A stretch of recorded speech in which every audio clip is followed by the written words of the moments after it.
Guys, in today's video I will be showing you how to fix Twitch keeps crashing problem. So the answer is easy. Just go to the settings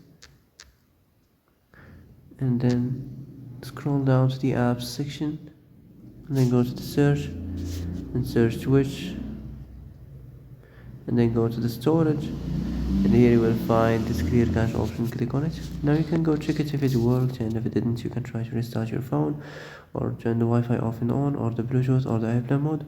Also you can try to clear data, but be careful. If you clear data, all this application's data will be deleted. This includes all files, the settings, the accounts, the databases, etc. So be careful if you want to clear your data. And that's it for today's video. I hope this is the answer you've been looking for. If you like this video, don't forget to like and subscribe, and see you in the next video. Thanks for watching.